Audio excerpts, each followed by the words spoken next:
They must put food on the table. Every day when you get an opportunity, you must come to the gate, engage them, explain to them the importance of free education, in that it is for them and their children, because the child of the security guard there won't afford to study in this university. The very same child of the security guard whom is being used to fight us as black people is sleeping on an empty stomach. We must remind them that the free education that we fight for will assist their children to break the chain of poverty. Because it can happen that your father is a security guard. You also are going to be a security guard. And your children are going to be security guards. Because you can't break the chain of poverty. There are a lot of people, black minds, bright black minds. People, you know them. Some were very good at school with mathematics. Today they are mooring a till their chopra.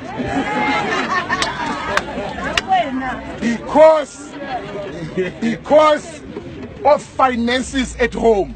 Some people were forced to drop out at school so that they can put food on the table. We are lucky that maybe your mother was a farm worker. They sacrificed everything for you to be here. It is a genuine call, therefore. The day you graduate, others want to call it black tax. As we are calling it a responsibility that we have to go back home and take care of our parents as a token of saying thank you for sacrificing, but no thank you for allowing a white man to be arrogant and to continue oppressing us. We must then say it ends with our parents. Our children can't suffer the same fate that our parents suffered and we are suffering today. We have to break the chain of oppression and segregation and the arrogance of white people. That's my humble submission today. But probably we wanted to talk about the relationship between free education and the issue of the land. I think the facts speaks for themselves. Because if you are going to study in Harvard, you can't just apply to go and study in Harvard. They will ask you, where are you going to stay? In our country, we want to separate teaching and learning and accommodation. Northwest University will accept you to study here, but they don't care where you live. Those are the genuine issues.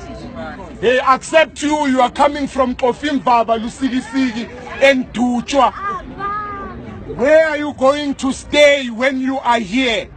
Those are the issues. Immediately when you come into this space as a first year, you are already fighting academic exclusion before you write the first test.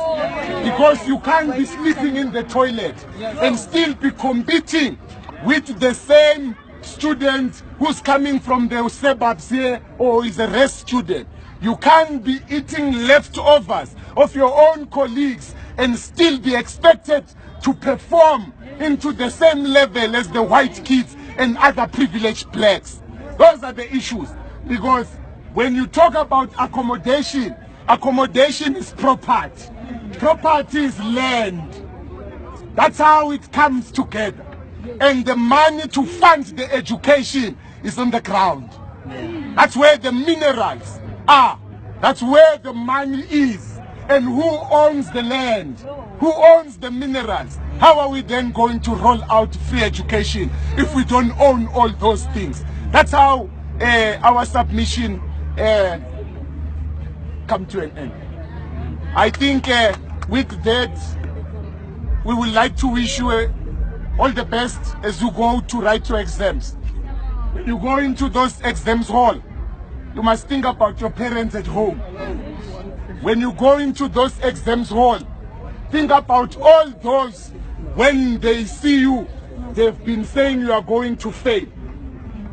Think about those, you know, when you get accepted to the university, Your mother tells everyone in church. Your mother tells all the neighbors, my daughter, my son has been accepted. Think about the pride of your mother. When you have failed and now we are going back to Eslali. So that's the thing. Our poverty and pain must be an inspiration for us to do well. Our poverty and background and our zeal to break the chains of poverty must drive us to do well. And we must also assist each other. Black people, when you get a paper, maybe you dream about it, an exam paper, share the dream with all of us.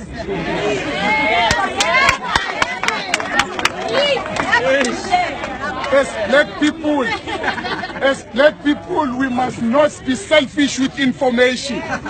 If you happen to see the paper, we don't care how.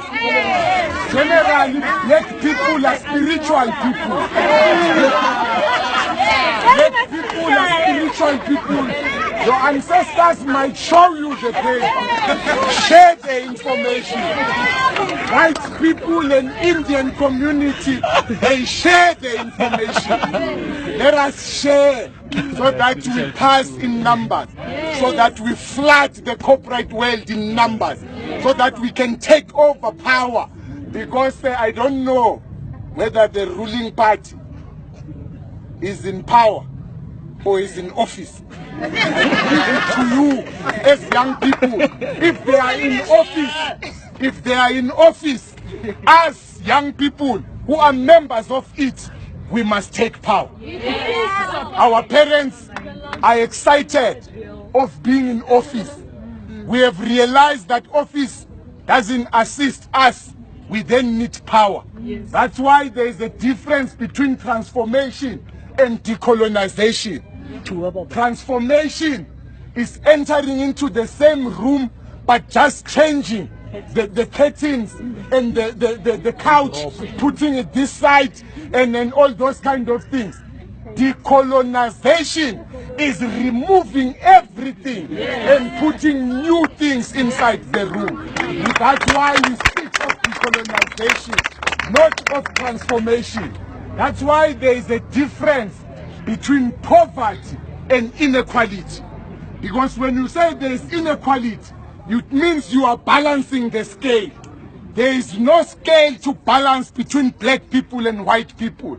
As black people, we are poor of the poorest.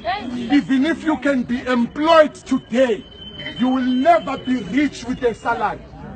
You are just qualifying to be debt.